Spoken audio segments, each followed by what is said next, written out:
Hi, we're here in Dean's shop. Hi. Rich Hurley, Dean Dill again. Hi, Dean. Do you like sports? Not really. You don't like sports no. that much? Well, that's okay, but I'm sure you're familiar with the different sporting events. As an example, you know what sport this is? Baseball. It's baseball. Football. Football, okay, we all know that. Basketball. Pool. Or billiards. And Tennis, of course. Okay. With those 5 sports in mind, I'm going to have you count down. 3, 2, 1, then we're going to play ball. Okay. So, what I'd like for you to do is touch any 3 cards. These 3 right here. Okay. 2 of those. These 2. And 1 more. This one right here. Okay. So let's just see what we've got. In fact, would you remember the one you chose? Okay. Let's just see if I can tell which one you picked. Pretty obvious. But I'll tell you what. Let's make that picture that you chose become a reality. Was that your card? Yeah. Was that your ball? No, was that your trick? Yeah. Anyway, thank you very much. I hope you enjoyed. Thank you, Dean. Good.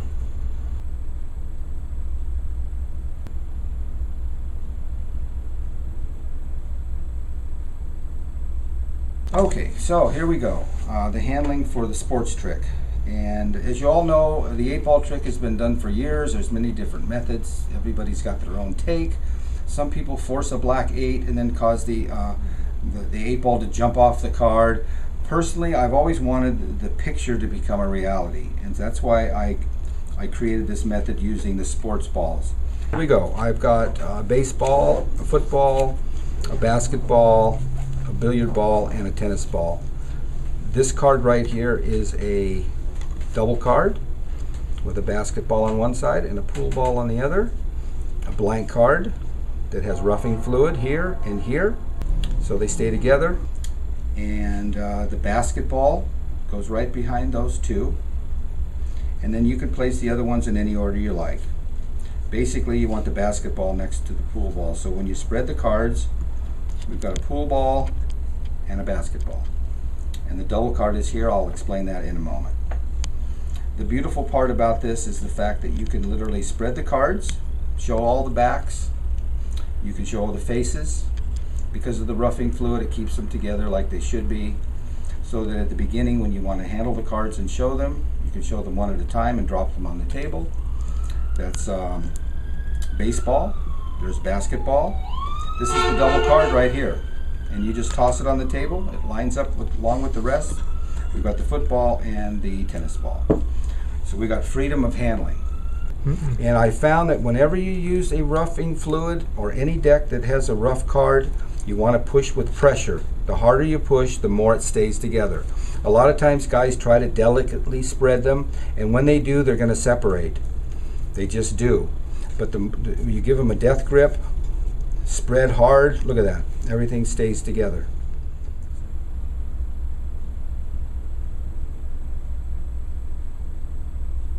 Now, the force itself is wonderful. I went through many different forces, and I was from the Hindu force to Equivoque, and I discovered that this 3-2-1 force is absolutely wonderful.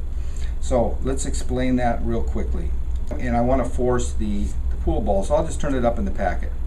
I don't care where it is in the packet, this force is going to work. It's logical. So I asked Rich to point to any 3. He just happened to point to these 3. So I take out those 3 and I discard these 2. I say, now I want you to touch 2. And he just happened to touch this one and this one. And so we eliminated those 2, which leaves us with this one. So if I were to do that one more time, as an example, I'll place the force card in the center. Of course, it just happens to be the double card at this point. And he were to touch 1, 2, 3, not including that as a selection, then I would get rid of those 3, which leaves 2.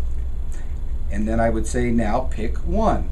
If he picks this one, I just drop it, use that as the selection. If he touches this one, I use it as the selection. So that's the method for the 3-2-1 countdown force.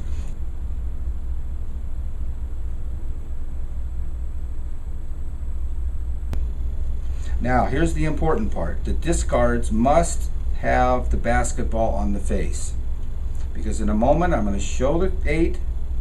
I'm going to pause and just dump it onto the packet. They're going to see the basketball. They're going to know for sure that this is the pool ball. I can either drop it on the table or hand it to the spectator. And in the meantime, look, I can spread these and show backs and faces.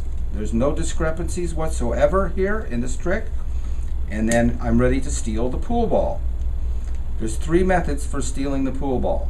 1, my original method is to put it in my pocket.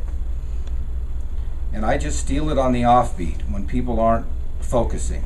Because you can lay the card down, you can stand back and say, by the way, you thought of the 8, pick up the 8 ball, bring it out of your pocket, keep the back of your hand towards the audience, pick up the card, just load it under briefly, and snap it, bang, and let the ball fall onto the table. Better on a hard surface. If you have the possibility, if you're doing it strolling, you can have it fall into the spectator's hand. As an example, Rich, would you help me real quick here? Sure. So the spectator, I ask them to cup their hands. And if you notice, I keep everything hidden right here.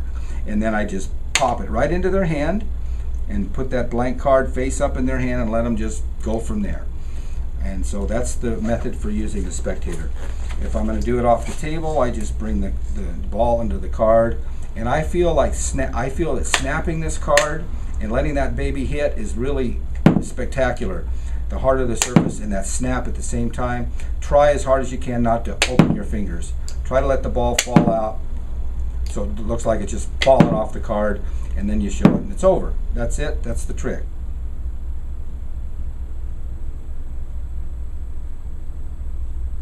The second steal is from the bag. You can put the cards inside the bag to begin with.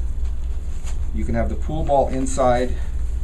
So at the beginning you can take the cards out of the bag, place it aside, and sometimes I squeeze the ball through the bag to just kind of move it towards this end instead of back. Okay. So if I squeeze it out early and move it just towards the end of the bag, when the time comes for me to steal the ball from the bag, and the cards on the table, these are deposited. All I have to do is pick up the bag and just squeeze it. When I do, it just dumps the ball into my hand, and I can just place it aside and go for the finish. Now, a lot of times people are concerned, why is this bag laying on the table with this big thing inside? Well, if you notice the characteristics of this bag, it sits like that anyways. So because of the way this bag is designed, if I was to open this up and set it down, I mean, look at that. So it makes logical sense. I have guys go, oh, wait a minute, yeah, they can see it in there. Well, no, they can't, because they don't know what's going to happen anyways.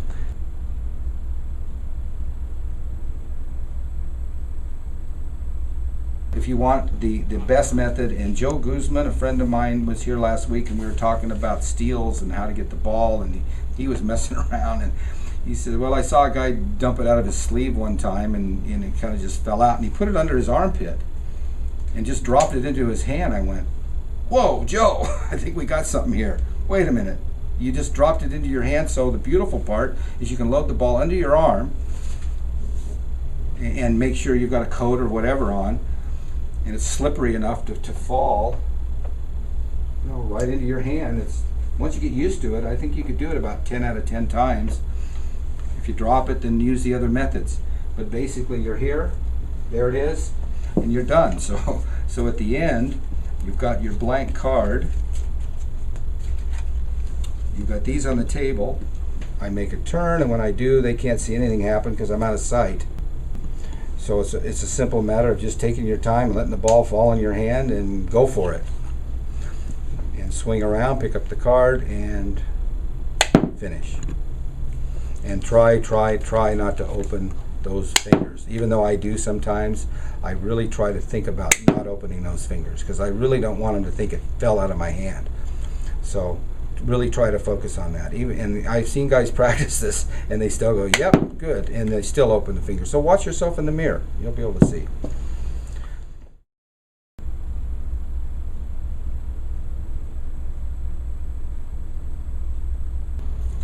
That's about as far as I can go with this, and I think with a little bit of ingenuity and playing around with different presentations, you can have a lot of fun. All I know is when a picture becomes a reality, right in front of their face, you can't get much stronger reaction than that.